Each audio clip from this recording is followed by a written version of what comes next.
morning! Ayan na nga, tuloy na naman yung bahay ni Father. So, may bagong plano. Order na nga ulit tayo nitong mga materyales na gagamitin sa pagpapader sa bahay ni Father. Opo, papadera na po lahat ng hollow blocks. Ano naman yung plano natin, guys? Order nga tayo dito ng 150 piraso ng hollow blocks. Tapos 10 piraso ng 10 bag ng semento. And bakal, guys, na 10mm at saka 9mm ulit. Bali, ito yung binayaran natin, 6,450. Meron na naman nga tayong hahakutin papunta dun sa bahay ni Father. Naku po, ayan na naman. Syempre, yung mga sumali dun sa ating pag-game kanina, i-announce din natin ang winner dito sa video. Tapos din tayo, guys, maglaba. Meron pa pala. Basahan na lang yan. Last na ikot. Ayan na. Sobrang dami na naman nating sampay dyan paikot ng bahay. Habang may araw dahil this Saturday pala, this week, and next week, meron daw darating na naman na bagyo, and ang pangalan ay Wilma. So, ayan, mag-ready na ulit na naman tayo. Pero, siguro mahina lang naman to. Kaya lang, mag-uulan na naman, kaya kailangan natin matapos lahat ng labahin. Dahil this week ay may bagyo na naman. Diyos ko po, hindi na kami tinagtanan ng bagyo dito sa Bicol. Tignan muna natin yung bahay ni Father, guys. So, ayun na nga, nagbago yung plano. Ang mangyayari na is, katulad na lang sa bahay namin, bungalow na lang siya. Kasi nagmamadali na si Father at saka iniisip niya talaga sobrang magastos, matagal matatapos. Gusto niya nang matapos. So, ayan, sabi niya, bungalow na lang daw. Tignan natin. Wow, kain. Kain ng mga doggies, ah. Kain. Video lang. Isay. Ano ka dapat? Sobrang bilis ni Papa Alvin. Nakakaas na agad ng hollow blocks. Ayan, pantay na. So, ayan, puro hollow blocks na lang ang gagawin niya ni Papa Alvin. Tapos dito, bintana. Bali, 1, 2, 3, 4, 5, 6 na bintana. Tapos dito, sarado na yan. And dito yung pinaka-pintuan nila. Tapos yung flooring guys, hanggang dyan, yan.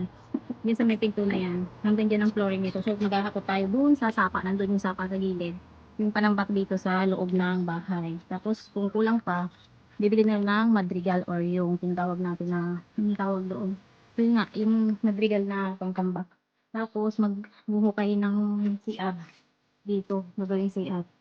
Yung sa gilid. So, pwede pa natin yung pantambak dito, yung lupa sa loob, no? Pagka nahukay na. So, meron pa isang poste na bibuhusan dito sa gitna. Ewan ko nga kung bibuhusan pa yan o wag na. Kasi hindi naman na siya magagamit, diba? Hindi naman na tayo maglalagay ng taas. So, baka wag na lang nito. Mag-poste, ewan ko dun sa mga panday natin. So, yan, sa kapaalin. Ito yung nagawa niya in 1 hour. Ngayon, naghahakot na naman tayo ng hollow block. Sila, rin, kasi naglalaba ako ngayon. So, sila muna naghahakot. Yan, ang bilis no. Hanggang dyan na yan. Tapos, dito na lang sa gilid. Kasi bintana na to. 60 lang yung sukat ng bintana. Maliit lang. Tapos, 3 kwarto to guys na gagawin kasi si Papa, si Umboy at saka si Karen. So, dito kay Umboy, kay Papa. Dito yung kay Karen daw. Kasi ito na yung pinakasala lang nila dito. Tapos, kusina dito sa labas. Si Father na nagmamadali. Ayaw niya daw ng, huwag na daw yung may taas. Gastos daw.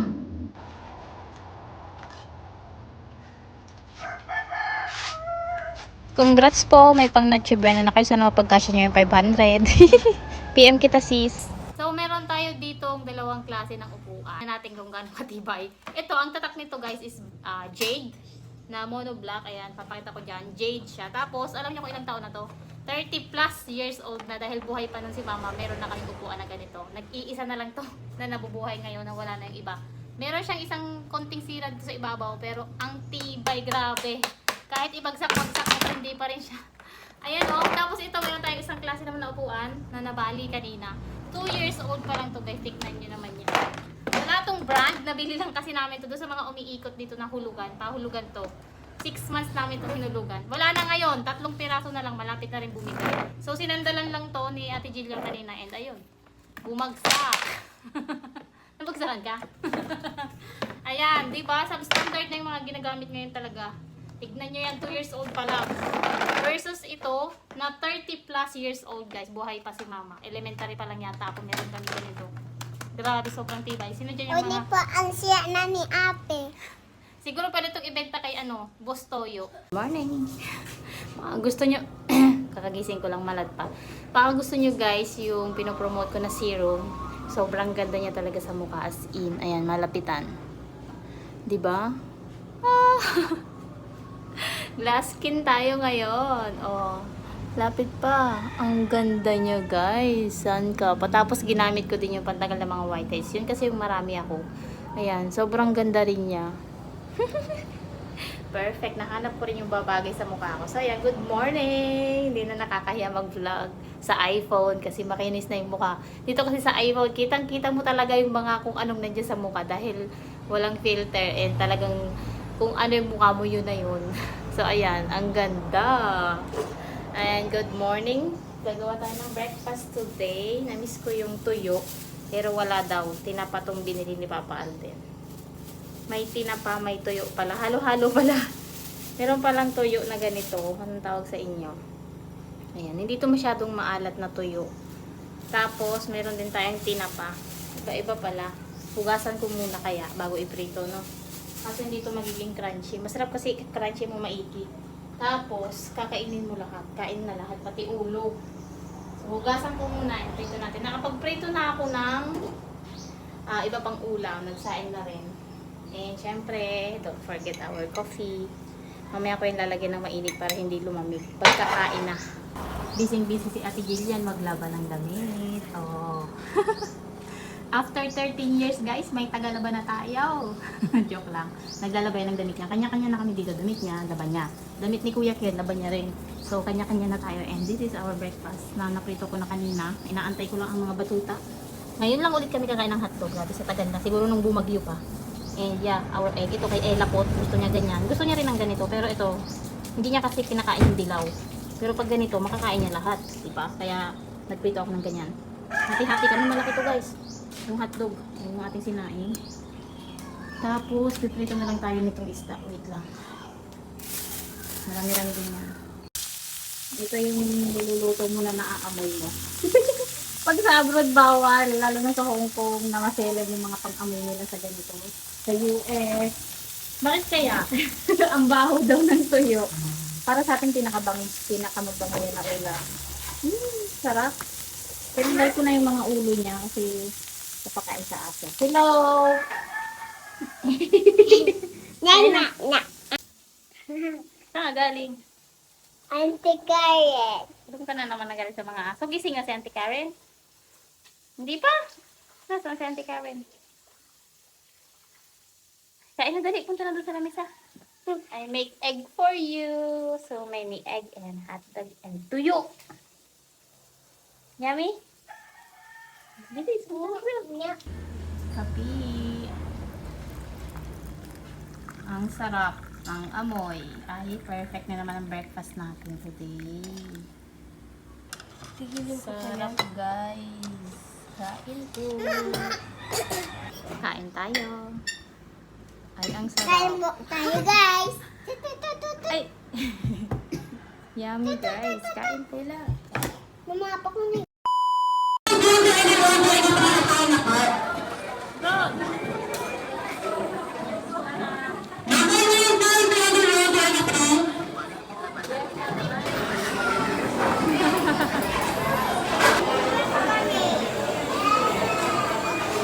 Naisipan nga namin na pumunta ng Naga dahil mag-grocery itong mga bata na mga kailangan nila bukas kasi may mga pasok na naman. Pero maggagala daw muna. So pumunta kami dito sa Robinsons and naglaro-laro sila dito. Kumain muna syempre dahil tanghali na tayo pumunta dito, guys. Saktong tanghalian. Doon sa kami sa mga inasal. Naku po, lakas pa lang kumain ng mga batang to. Nakailan silang sa Only Rice. Pati si Ate Jillian, guys. Grabe. Only Rice din ang kinuha. So ayan, pinag-enjoy muna namin sila dito bago tayo. Pinakalas na gagawin natin is yung pag-grocery. Nung kami nga ay, nung ako pala ay nasa abroad ay hindi nga, or malimit lang sila, guys, pumunta dito sa Naga dahil nga hindi kaya ni Papa Alden, maliit pa yung mga bata, tapos pag maraming sama-sama, kaya ayan, parang ngayon na nailalabas-labas na natin sila is hindi na sila magiging, sa Bicol inali, ignorante ba?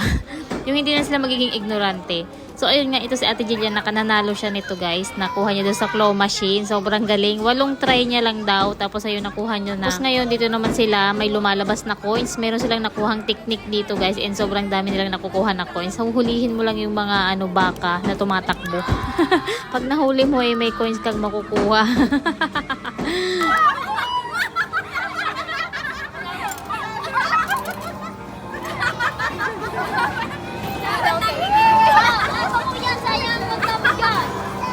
Number 2 lang, number 2. Kaya mo yan, 10. Yan!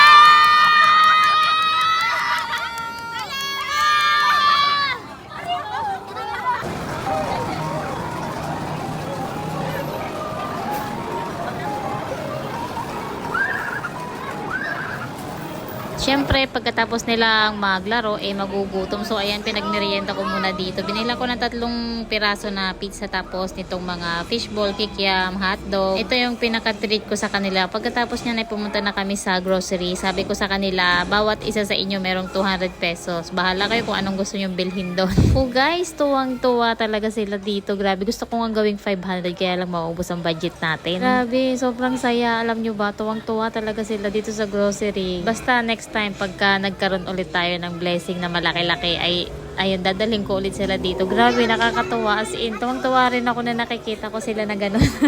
Hindi nga lang 200 may inabot na nga tayo ng lagpas-lagpas guys. Yung isa nga naka 500 pa. Sobrang daming gusto nilang bila. Alam niyo ba kung ano yung mga pinaka binili nila? Mga pagkain guys. Nama rin nga yung dalawa kong kapatid. Tapos ito mga iba kong mga pamangkin yan. Puro pagkain yung mga bit-bit, chocolate, ganyan. Ako tubig-tubig lang. Char. Basta nakakaaliw, nakakatuwa. Sa susunod gagawin ko ulit to guys. Sama naman si father. Pero binili ko rin si father guys. Gusto niya daw ng tumbler. So ayun, binili namin siya kanina ng lagayan ng tubig. Ayan, mga tuwang-tuwa nga yung mga yan.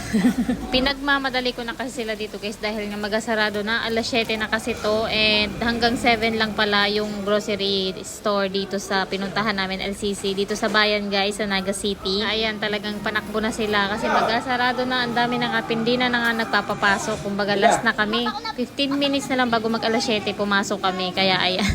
Hanggang 7:30 dapat matapos. Kung ano-ano nga mga bit-bit nitong mga to ay naku po, ang hirap sundan dahil watak-watak sila. Ayun na nga pagkatapos ay pumunta na kami dito. Last trip na yung inabutan namin na jeep. Natutuwa kami dito sa nangangaroling kasi ang ganda ng boses. Pakinggan nyo.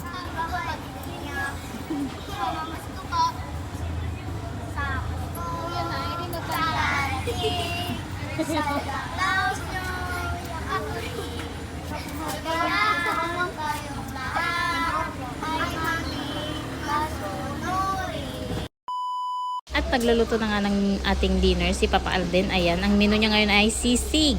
At ipinagprito niya na nga si Lapot dahil hindi ang kakain niya. Ayan, meron diyang tinapa at saka ang ating itlog. Her favorite. Pahirapan nga itong baliktarin dahil nga sobrang daming talsik. Kaya ayan, takot na takot. Ganito talaga prituhin yung mga yung mga nilaga mo muna yung baboy tapos pipituhin mo yung ginagawang ganitong chicharon, mga ganyan. Naku po, sigurado yan. So, ayan, sa wakas, pinatay niya muna yung apoy, tapos binaliktad niya, and malapit na yan matapos guys, kakain na tayo. Sa inyo ba guys, gaano kamahal ang sibuyas? Grabe dito guys, 2 piraso, 25 na pesos na. Kilo ay 320 pesos. Tapos yung sili, di ba nilalagyan natin ng sili itong sisig? Naku, hindi na nilagyan ni Papa Ali dahil lang isang piraso, malapit ng mabulok ay 7 pesos. Ito na lang, walang sili and isang sibuyas, ganyan. Pero masarap pa rin naman. Itlog.